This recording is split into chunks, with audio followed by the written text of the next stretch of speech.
Pre authorisation form क्या होता है? प्री ऑथराइजेशन फॉर्म का एक हिस्सा पॉलिसी खरीदने वाला भरता है और दूसरा हिस्सा पेशेंट का इलाज कर रहा डॉक्टर भरता है। एक बार ये फॉर्म पूरा भर जाता है तो इसे अस्पताल की इंश्योरेंस डेस्क पर जमा कर दिया जाता है। इस फॉर्म को इंश्योरेंस कंपनी पूरी तरह से जांच लेती है और सब कुछ सही निकले तो फिर कंपनी एक इनिशियल ऑथराइजेशन लेटर लिखती है जिसमें पेशेंट का इलाज शुरू किया जा सकता है। राज के केस में यह इमरजेंसी में की गई भर्ती थी, इसीलिए भले ही प्री ऑथराइजेशन फॉर्म को मरीज के भर्ती करने के बाद भरा जाता है, लेकिन अगर पेशेंट प्लान करके भर्ती किया जाता है तो प्री ऑथराइजेशन फॉर्म को पहले भरा जाता है।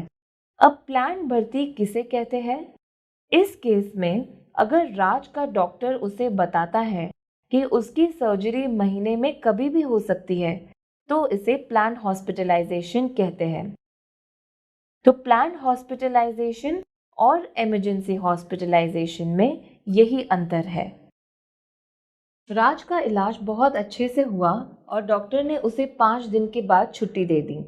डिस्चार्ज के टाइम पर एक फाइनल बिल अस्पताल शेयर करती है इंश्योरेंस कंपनी के साथ, जिससे पेशेंट को छुट्टी मिल सकती है। राज ने अस्पताल से छुट्टी मिलने से पहले सारे ज़रूरी कागज़ और क्लेम फॉर्म पर साइन किया।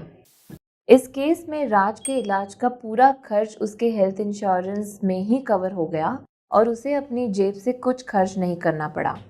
राज के डिस्चार्ज होने के बाद अस्पताल और इंश्योरेंस कंपनी ने मिलकर सारे बिल्स का भुगतान आपस में समझकर कर लिया। कैशलेस उपचार की सुविधा पाने के लिए आपको कुछ नियम फॉलो करने पड़ेंगे। सबसे पहले उन हॉस्पिटल्स को ढूंढिए जो आपकी इंश्योरेंस कंपनी के नेटवर्क में आते हैं।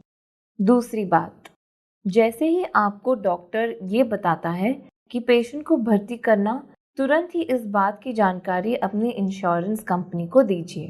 तीसरी बात, जैसे ही आप भर्ती होते हैं, अपना पहचान पत्र और कैशलेस कार्ड अस्पताल की इंश्योरेंस डेस्क पर ज़रूर दिखाएं।